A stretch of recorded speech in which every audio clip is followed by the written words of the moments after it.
Hello প্রিয় বন্ধুরা, কেমন আছো? আশা করি সকলেই ভালো আছো। আবারও চলে আসলাম নতুন একটি গল্প নিয়ে। গল্পটি শেষ পর্যন্ত শুনলে তোমাদের দাঁড়িয়ে যাবে। আমার পরিবারে আমার মা আর আমার বাস। পরিবারে আমরা দুজন ছাড়া আর কেউ নেই। বাবা করোনায় মারা যায়। গ্রামের সর্বদক্ষিণে আমাদের বাড়ি। তারপরে আর কিছুই নেই। পাহাড় জঙ্গলে ভর্তি, যেখানে কশিনকালেও কেউ আসে না। বাড়ির সাথে লাগোয়া কয়েক বিঘা জমি থাকায় আমাদের মা ছেলের সংসার কোনোমতে চলছে। বাবা মারা যাওয়ার পর পড়াশোনা বাদ দিয়ে মার সাথে মাঝে মাঝে কৃষিকাজ করি। সবজির ক্ষেত করি বলে আমরাই যা করার করি। আর আমি একটা কাপড়ের দোকান চালাই। তো দুজনের সংসার বেশ চলছে।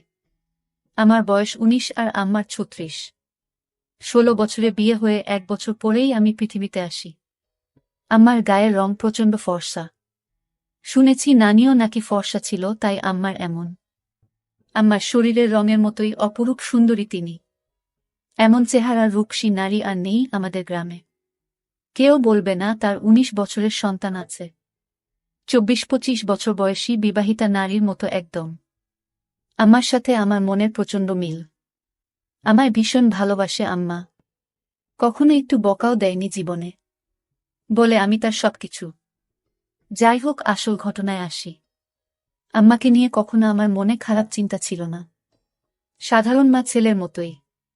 তবে বয়সের সাথে সাথে নিজের বয়সের চেয়ে বড় মেয়ে ও মহিলা দেখে মনে সুপ্ত বাসনা তৈরি হতে থাকে। স্কুলে পড়ার সময় কখনো ক্লাসের মেয়েদের দেখতাম না। ম্যাডাম বা আন্টিদের প্রতি নজর যেত সবসময়। আর এখন এটা আরও বেড়ে গেছে। ১৯ বছরে অনেকেই বিয়ে করে, কিন্তু আমার এখনো হয়নি। তার উপর কাপড় বিক্রি করি। দোকানে মহিলাদের পোশাকই বেশি। খুব কষ্টে তাদের সামনে নিজেকে সামলাই। আর তার উপর গ্রামের একমাত্র কাপড়ের দোকান আমার বলে সবাই এখানেই আসে কেনাকাটা করতে। গ্রামের এমন কোনো মহিলা বা মেয়ে নেই যাদের ওই কাপড়ের সাইজ আমি জানি না। ভাগ্য ভালো হলে প্রায় মাপ নিতে গিয়ে কৌশলে হাত বুলিয়ে মনের আশ মিটাই। এমন করে আরও বেশি খালা কাকিদের প্রতি আগ্রহ বাড়ছে। এমন করেই যে একদিন আমার জীবনের মোড় ঘুরবে তা কখনো কল্পনাও করিনি। হঠাৎ এক রাতের স্বপ্নদোষ হল।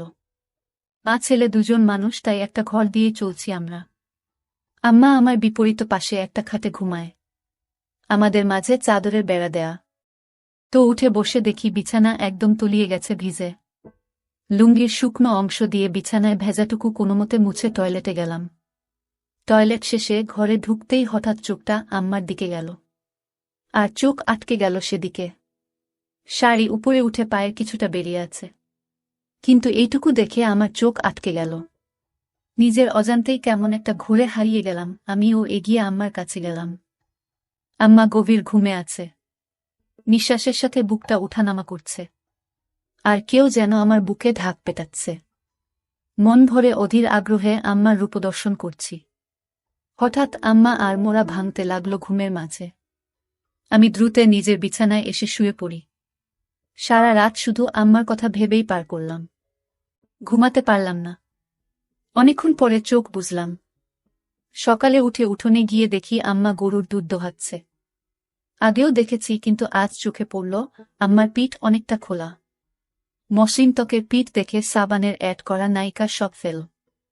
রাতে আম্মার সামান্য সৌন্দর্য দেখেই আমি আম্মার প্রতি নিষিদ্ধ আকৃষ্টতা অনুভব করতে লাগলাম। এটা খারাপ বা ভালো এমন কোনো চিন্তাই মাথায় আসছে না। আম্মার পিছনে দাঁড়িয়ে দেখেই যাচ্ছি। হঠাৎ আম্মা পিছন ফিরলে চমকে গেলাম দুজনেই। ছি, আম্মা বুঝে ফেলল না তো? কিন্তু আম্মা বলল, কি শোনা ঘুম ভাঙছে তোমার? বলে রাখা ভালো, আম্মা আমাকে সব সময় সোনা ডাকে, আর তুমি করেই বলে। যাই হোক, আম্মার কথায় মনে হলো না যে সে বুঝেছে আমি কি করছিলাম। আম্মা, যাও মুখ ধুয়ে আসো। খাবার দিচ্ছি। আম্মা, আজকে দুধ খাবো। আম্মা, এই দুধ খাবা? আমি মনে মনে অন্য কিছু বলতে লাগলাম। আম্মার ডাকে সম্মিত ফিরল। আম্মা, এই দুধ মাত্র দোহাইতেছি। গরম না করলে খাবা কিভাবে? আমি এভাবেই খাবো। তুমি খাইয়ে দাও। আম্মা, আচ্ছা আসো। এই নাও পাগল ছেলে। আম্মা গ্লাসে করে দুধ ঢেলে এগিয়ে দিল। আম্মা মুচকি হেসে আমার চুল আউলে দিয়ে বলল, এখন যাও হাত মুখ ধো। খাইতে দিব। আমি হাত মুখ ধুয়ে খেতে আসলাম। এসেই বলি, আজ আমাকে খাওয়ায় দাও। আম্মা অবাক হয়ে বলল, আজ কি হয়েছে তোমার? আমি, কেন? খাওয়াই দিতে পারবা না? আম্মা, আমি কি তা বলছি নাকি? আমি, তাহলে এমন জিজ্ঞেস করো কেন? আম্মা, আচ্ছা বাবা, রাগ করো না, আসো খাওয়াই দেই। আম্মা খাইয়ে দিচ্ছে এমন সময় বললাম, আচ্ছা আম্মা, তুমি আমাকে ভালোবাসো? আমার এমন প্রশ্ন শুনে আম্মা এক প্রকার ভয় পেয়ে বলল, কি হয়েছে তোমার? আজকে এমন কেন করতেছ? শরীর খারাপ নাকি? বলে আম্মা আমায় কপালে গালে ছুঁয়ে দেখতে লাগলো জ্বর আছে কিনা। আমি, আরে কিছু হয়নি। জিজ্ঞেস করতে মন চাইল, আম্মা, তুমি ছাড়া আমার জীবনে আর কেউ আছে নাকি? তোমাকে নিয়ে আমার সব, আমার প্রাণ তুমি। নিজের জীবন থেকেও তোমায় বেশি ভালোবাসি সোনা। কিন্তু হঠাৎ এসব কেন জানতে চাইতেছ? আমি, আম্মা, তুমি আব্বা মারা যাওয়ার পর থেকে আর আগের মতো নাই। সাজো না, নতুন কিছু পড়ো না। আমার এইসব ভালো লাগে না। আম্মা নিরাশ হয়ে বলল, বাবারে, স্বামী মারা গেলে কোনো নারীর অস্তিত্ব থাকে না। তুমি আমার জীবনে আছো দেখে বেঁচে আছি, নইলে কবেই মরে যেতাম। আমি বাবাকে ভীষণ ভালোবাসতে, তাই না আম্মা? সব স্ত্রী তার স্বামীকে ভালোবাসে। আমিও বাসতাম। আমি, কিন্তু আমাকে বাসনা তার প্রমাণ দিয়ে দিলে। আমার পছন্দ তুমি সেজেগুজে থাকো, কিন্তু তুমি তা করো না। আমায় ভালোবাসলে এমন করতে না। তুমি খুশি থাকো, তা চাই আমি। তুমি একটা বিয়ে করো, আবার সুখের সংসার করো, তাহলে জীবনটা ভালো কাটবে। কেন এসব বললাম নিজেও জানি না। মনে এলো আর বলে দিলাম। আমার কথা শেষ হতে না হতেই ঠাস করে একটা চড় পড়ল আমার গালে। আমি ব্যথার চেয়ে অবাক হয়েছি। আমার জ্ঞান হবার পর কখনো আমাকে কেউ মারেনি। মার দূরে থাক, কখনো চোখ রাঙিয়ে কথাও বলে না। কিন্তু আজ এতই রাগ হলো যে মার খেলাম। আম্মার চোখ লাল হয়ে আছে। কাঁদতে কাঁদতে বলল, নিজের বাবা মরে গেছে বলে মাকে অন্যের বিছানায় দিতে চাও? বোঝা হয়ে গেছি আমি, তাই না? আমাকে খাওয়াতে পড়াতে কষ্ট হচ্ছে। আমি চলে যাব, চিন্তা করো না। বলেই উঠে চলে গেল।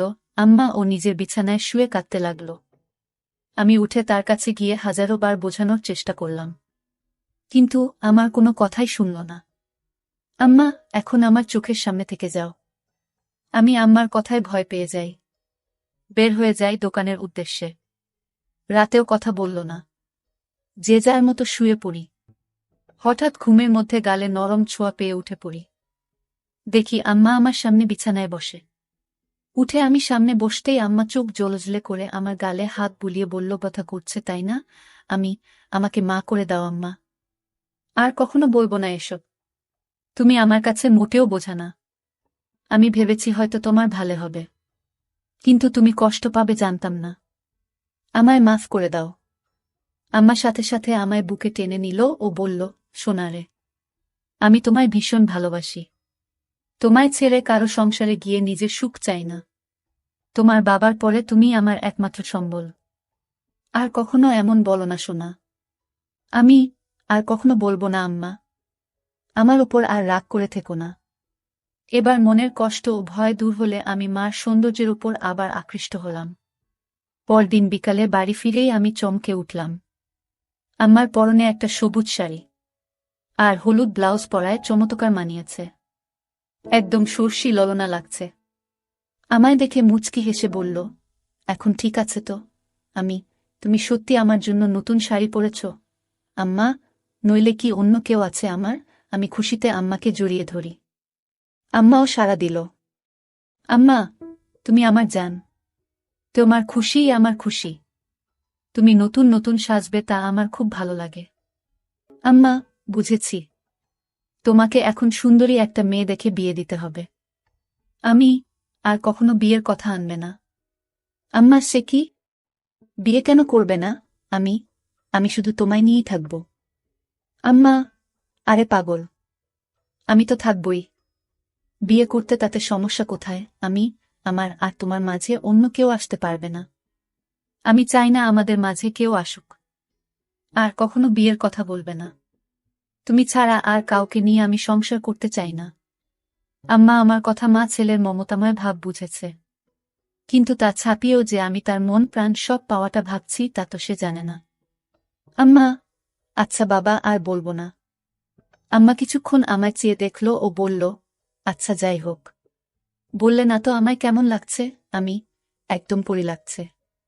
তোমার মতো সুন্দরী এই দুনিয়ায় কেউ নেই। আম্মা লজ্জা পেয়ে বলল, আর দুষ্টু, খালি মজা করো। আমি, সত্যি বলছি আমি। বিশ্বাস করো। আম্মা, আচ্ছা আচ্ছা হয়েছে। এখন যাও গোসল করে আসো। আমি পুকুরে গেলাম গোসল করতে। বাড়িতেই পুকুর আমাদের ঘরের পাশে। আমি গোসল করে গা মুছে সেই হালকা ভেজা গামছা পরেই এসে আম্মার সামনে দাঁড়িয়ে বললাম, ভিতর থেকে লুঙ্গি এনে দাও না আম্মা। হঠাৎ আম্মার চোখ খেয়াল করলাম আমার গামছার দিকে। নিচে তাকিয়ে দেখি আমার ওটা স্পষ্ট আকার বোঝা যাচ্ছে। তার মানে কি আম্মা তাই দেখছিল? আমি মেলাতে পারলাম না।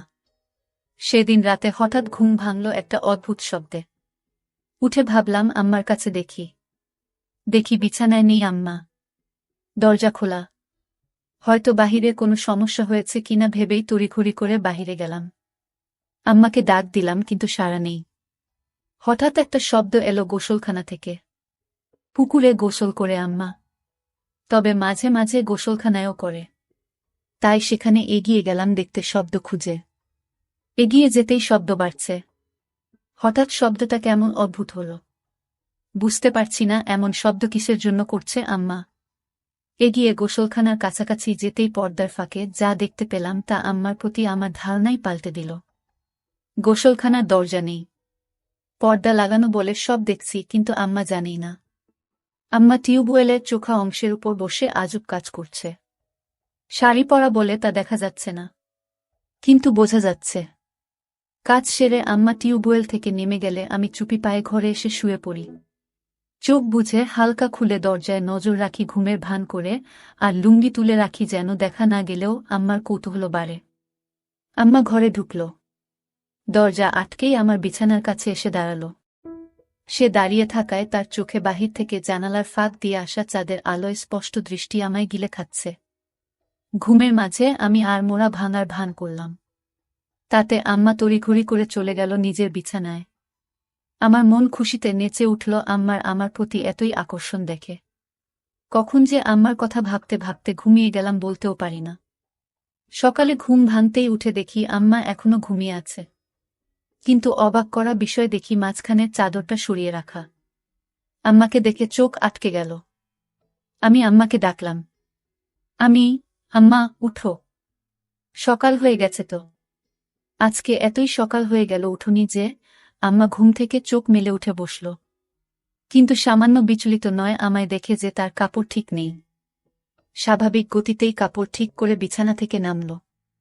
আমি, এতই দেরি যে? ক্লান্ত নাকি আম্মা? পরিশ্রম করা হয়েছে খুব তো, তাই ক্লান্ত। এখন ভালো লাগছে। আমি মনে মনে বললাম, কি পরিশ্রম তা তো জানি। এই চাদর সরানো যে আম্মা? আমি সরিয়েছি। ঘরে আমরা ছাড়া কেউ নেই তো চাদর রেখে কি হবে? আর যে গরম পড়েছে। এভাবে চাদর থাকলে আলো বাতাস চলাফেরা করে না। আম্মার যুক্তি শুনে মুচকি হাসলাম মনে মনে। আম্মা, তোমার খিদে লেগেছে তাই না? তুমি হাত মুখ ধুয়ে আসো। আমি, না, আগে গোসল করব, তারপর খাব। বলেই আমি পুকুরে গেলাম। আজ গামছাও নিলাম না। গোসল করে ভেজা কাক হয়ে এলাম আম্মার কাছে। আগের দিন তো হালকা ভেজা গামছায় এতই ভালো বোঝা যায়নি, কিন্তু আজ একদম ভিজে গায়ে সেটে আছে লুঙ্গি। আম্মার দৃষ্টি আমার ওপরেই, আর চোখে গিলে খাচ্ছে। জিভে যেন জল এসে গেছে এমন করে তাকিয়ে আছে। আমার বেশ ভালো লাগছে তা দেখে। আম্মা ভিতর থেকে গামছা লুঙ্গি এনে দিল ও যতক্ষণ আমার মোছা শেষে লুঙ্গি না পরলাম সে লুকিয়ে দেখেই চলল। হঠাৎ আম্মা বলল, তুমি একটু বসো, আমিও গোসল করে আসি। আজকে গরম লাগছে, এসে খাইয়ে দিব তোমায়। আমি ভাবলাম ভালোবাসা দেখাতে খাইয়ে দিবে, কিন্তু আরও কিছু অপেক্ষা করছে তা বুঝিনি। আম্মা যে গোসল করতে না, শুধু শরীর ভেজাতে পুকুরে গেছিল তা বুঝতে বাকি রইল না। 2 মিনিটেই ফিরে এলো আম্মা ভেজা শরীরে। আগেও দেখেছি এমন ভেজা শরীরে, কিন্তু আজ আমাকে দেখাতে যে আম্মা ভেজা শরীরে এসেছে তা আমি জানি। হঠাৎই আম্মা এগিয়ে এসে বলল, বাবু আমার হুকটা খুলে দাও তো। ব্লাউজটা আর চলবে না মনে হয়। আমিও সুযোগ পেয়ে বলে বসলাম, ছেলের কাপড়ের দোকান। আর তুমি কি না একই জিনিস নিয়ে পড়ে আছো? নতুন নিয়ে নাও। তাহলেই তো হয়। দোকানে গিয়ে নিয়ে এসো পছন্দ করে যেটা ভালো লাগে। আম্মা, ছেলের দোকান, তাহলে যে আনতে হবে কেন? ছেলে আনতে পারে না? কষ্ট করে বাজারে দৌড়ঝাঁপ করাবে নাকি? আমি, আচ্ছা বাবা, সব পাঠিয়ে দিব, তুমি পছন্দ করে নিও। ইচ্ছে করেই বললাম যেন আরও গভীর হওয়া যায়। আম্মা, পাঠাবে মানে? আমি ফেরিওয়ালা কাকির কাছে পাঠিয়ে দিব। আম্মা, বাহিরের মানুষের সামনে পছন্দ করতে পারবো না। আমি আমি তো জানি না ওসব সাইজ টাইজ। তাছাড়া আমার সামনে এসব। সমস্যা হবে না? আম্মা, তোমাকে কে বলল সমস্যা হবে? দোকানদার হয়েছ, খদ্দেরকে কাপড় দেখাবে। কি সব বলছো বলো তো? দোকানেও কি এমন করো? আমি, আচ্ছা বাবা, ভুল হয়েছে। আমি নিয়ে আসবো সবগুলো। তোমার পছন্দমতো সাইজ বুঝে নিও। আম্মা, সব কেন আনবে? আমার সাইজের গুলোই আনবে শুধু। রং আমি বেছে নিব। সাইজ 34। মনে থাকবে তো? আমি আম্মার দিকে হা করে তাকিয়ে আছি। আম্মা এতটাই আমার উপর ফিদা যে উঠে পড়ে লাজলজ্জার সংকোচ ভুলে আমায় সব জানিয়ে দিচ্ছে। আমি প্রচণ্ড খুশি ও অবাকও হলাম যে আম্মা খুব গতিতে চলছে। সারাদিন আম্মার কথা ভেবেই দিন পার করলাম। দোকান বন্ধ করার সময় বেছে বেছে বড় গলাওয়ালা কয়েকটা নিলাম। দোকান থেকে বের হয়েই সোজা বাসায় পৌঁছে যায়। গিয়ে দেখি আম্মা খেতে কাজ করছে। আমিও গেলাম সেখানে। কিন্তু গা মেখে গেছে ধুলোবালি ও কাদা দিয়ে। আজ কেমন অদ্ভুত লাগছে। এমন করে কাদা মাখামাখি হয় না কখনো। বাড়ির ভিতরে ঢুকতে ঢুকতে বললাম, তুমি তো কাদা দিয়ে মেখে গেছ। শাড়ি পুরো মেখে গেছে। আম্মা, কি করব বলো? এক সেট হয়ে তো কাজ করা যাবে না, তাই না? আমি অবাক হয়ে গেলাম আম্মার কথা শুনে। আম্মার দিকে হুট করে তাকাতেই আম্মা হেসে দিল। সাথে আমিও হেসে দিই। ধীরে ধীরে কেমন একটা ঘুলে মিলে যাচ্ছি দুজনে। সবজির ডালা রাখার পরে আম্মা বলল, আমার জিনিস আনছো? আমি হুম।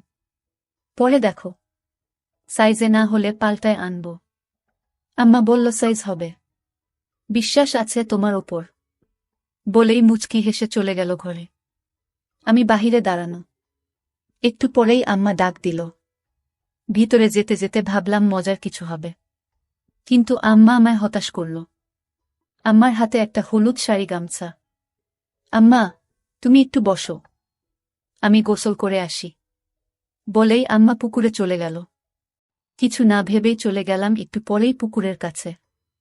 ঝোপঝাড়ে গিয়ে দাঁড়িয়ে উকি মারতেই চোখ কপালে উঠে গেল। আহ, কি সুন্দর লাগছে বলা বোঝানো যাবে না। হঠাৎ একটা পিঁপড়া কামড় দিলে আচমকায় মুখ থেকে অস্ফুট বাকে উফ শব্দ হয়ে গেল, আর ঝোপঝাড় একটু নড়ে গেল। আম্মা একটু চমকে এদিকে তাকালো ও দেখতে লাগলো এদিকে। পরক্ষণেই আমায় অবাক করে দিয়ে আম্মার মুখে একটা মুচকি হাসি দেখতে পেলাম। মাথায় ঢুকল না আম্মা কি আমায় দেখেই ফেলেছে কিনা। হঠাৎ নিচে পায়ের দিকে তাকিয়েই দেখি আমার শরীর পুরোটাই আম্মার দিক থেকে দেখা যাচ্ছে। আমি প্রচণ্ড লজ্জা পেলাম ধরা পড়ে। কিন্তু আম্মা তো আমায় ধরা পড়তে দেয়নি দেখে খুব ভালো লাগল। আম্মা এবার দেখাল কারিশমা। আগে পানিতে একটা ডুব দিয়ে পানি থেকে উঠল। তখনই আমায় আকাশ থেকে ফেলে আম্মা অকল্পনীয় কাজ করল। ডাঙায় উঠে দাঁড়িয়ে আগে আমার দিকে তাকিয়ে একটা অদ্ভুত মুচকি হাসি দিল। এই প্রথম আমার আম্মার এই রূপ দেখে আমি হতবাক। আমি দ্রুত ঘরের সামনে চলে যাই ও দরজায় বসে থাকি। তখন আম্মা এলো আবার অবাক করে। আমার সামনে এসে দাঁড়িয়ে মুচকি হেসে বলল, খিদে লেগেছে সোনা? আমি, হ্যাঁ আম্মা। তোমার এতই সময় লাগলো যে? আম্মা, তুমি জানো না বুঝি? আমি ভ্যাবলার মতো তাকিয়েই আছি আম্মার চোখে। দুজনই একটু আগের বিষয়টা জানি, কিন্তু কেউ স্বীকার করে এগোতে পারছি না। সময় নিচ্ছি। কিন্তু আম্মার এক ধাপ এগোনো হয়ে গেছে। আমার দিকে এক প্রকার এগিয়ে এসে বলল, কি দেখছো সোনা? আমিও লজ্জা সংকোচ কাটিয়ে বলি, তোমার জন্য এনেছি, ওগুলো পড়লে ভালোই লাগবে। আম্মার মুখে মারাত্মক একটা হাসি এনে বলল, কেন এগুলো ভালো লাগে না আমায়? আমি, ভালো লাগে। কিন্তু আমি যা এনেছি তা এর চেয়েও সুন্দর। মানাবে? আম্মা, বেশ নজর রাখছ দেখছি আম্মার উপর। আম্মা আমায় সুযোগ দিচ্ছে। আমি তা ভেস্তে দিলাম না। বললাম, আমার খদ্দের তুমি। কোনোটাই কেমন লাগবে তা আমার দেখা দায়িত্ব। আম্মা চোখ পাকিয়ে বলল, তাই? তাহলে তো গ্রামের সব মেয়ে মহিলার দিকে দেখা হয়ে গেছে। আমি হকচকিয়ে গেলাম। কথা সত্যি, কিন্তু বুঝলাম আম্মার খানিকটা জ্বলন হচ্ছে। তাই আরেকটু জ্বালাতে বললাম, সবাইকে কি আর দেখব? যার জন্য সাধারণ ভাবনায় যা দেখা লাগে তাই দেখি। টাকা দেয় ভালো জিনিস দিতে, বুঝে শুনে ভালোটাই দিই। আমিও কি সবার কাতারে পড়ি? আমাকেও কি টাকা দিতে হবে? আমি মুচকি হেসে বললাম, যদি খদ্দের হয়েই থাকো তাহলে দিবে টাকা। আমার অধিকারে নেওয়া পাপ। তুমি কি হিসেবে চাও? ঢিল মেরেছি। এবার ঘুঘু ধরা নিজেই পড়তে চায়, তাই ঢিল নিজেই গায়ে লাগাচ্ছে। আম্মা, তা দেখা যাবে। তুমি বসো। বলেই আম্মা ভেজা শরীর নিয়ে ঘরে চলে গেল। কিন্তু দরজা খোলাই আছে। কখনো এমন করেনি, কিন্তু আজ করেছে। 2 মিনিট পরেই আম্মার হঠাৎ ডাকে ভয় পেলাম। ভাবিনি এতই তাড়াতাড়ি ডাকবে, কারণ এতই তাড়াতাড়ি কাপড় পরা হয় না। তাহলে ডাকলো কেন? আমি, ভিতরে আসব? আম্মা, হ্যাঁ এসো। আমি মন ফুরফুরে করে এগিয়ে ঘরে ঢুকেই চোখ জড় হয়ে গেল। আমার মনে ঝড় উঠে গেল আমার প্রতি এতই সদয় দেখে। আম্মা আমায় নিজে থেকে দেখাচ্ছে বলে গর্বে বুকটা ভরে গেল। আমি আম্মার সামনে গিয়ে হয়ে দাঁড়িয়ে আছি। এমন সময় আম্মা গলা কেসে বলল, কি হলো দোকানদার? মাপ ঠিকই তো এনেছে দেখছি। এতই ভালো মাপ কি করে আনলে?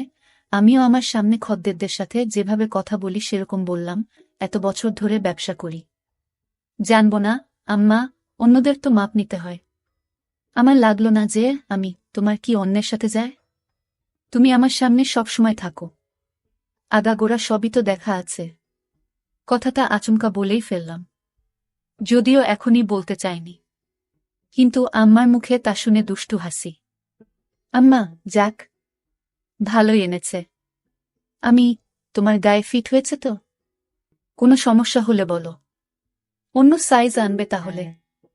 আম্মা, একদম ঠিক আছে, কিন্তু একটা জিনিস বলা দরকার। আমি, কি বলো? আম্মার উত্তেজনা দেখে আম্মা হেসে দিল মুখে হাত দিয়ে। আমিও সামলে লজ্জা পেয়ে বললাম, কি জিনিস আম্মা? আরে কোনো সমস্যা না, একদম মাপমতন হয়েছে। কিন্তু আমার আরেকটা টাইট পরার ইচ্ছা।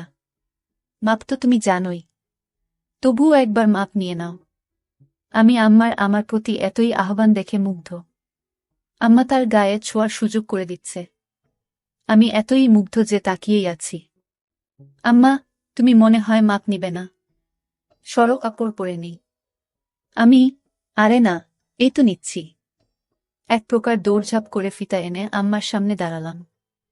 অন্যদেরও তো স্বাভাবিকভাবেই মাপ নিই, কিন্তু আম্মার সামনে এসে বুক ধরফর করছে। কোনো পাশ থেকে শুরু করব তাই বুঝতে পারছি না। এতই পাগল হয়েছি যে কিসের জন্য মাপ নিব তাই জিজ্ঞেসই করিনি। আম্মা মুচকি হাসছে আমার কাণ্ড দেখে। আমি, কি হলো, হাসছ কেন? আম্মা, কিসের মাপ নিবে তুমি? জিজ্ঞেস করেছ? আমি, ও তাই তো। কিসের আম্মা? জামার? পাগল ছেলে, তুমি যে দোকান করো কিভাবে জানি না।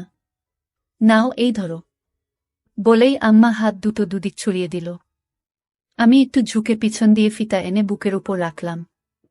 এখনো টাইট করিনি। আম্মা তাও বলল, আরো টাইট। আম্মার বুকে একটা কাঁপুনি হলো আর মুখে পাগলাটে একটা চাহনি। আমার চাহনি দেখে আম্মা একটু বিরক্ত হয়ে বলল, খদ্দেরদের সাথে এমন আচরণ করো তুমি? একটা মাপ নিতেও এত সময় কেন? আমি, যত যাই হোক, তুমি তো আম্মা। আম্মা, তাতে কি হয়েছে? কাজ কাজের জায়গায়। বাহিরে হলে কি এতই স্বাভাবিকভাবে তোমায় বলতে পারতাম?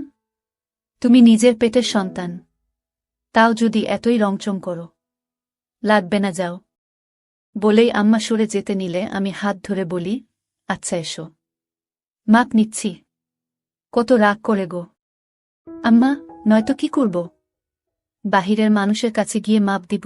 আম্মা, আচ্ছা হয়েছে, এসো। হাত ছড়াও। আম্মা, পারব না। পারলে সরিয়ে নাও। আম্মার এই অভিমান খুব ভালো লাগল। আমি এবার সংকোচ কেটে গেলাম। তাই আমিও এগিয়ে গেলাম।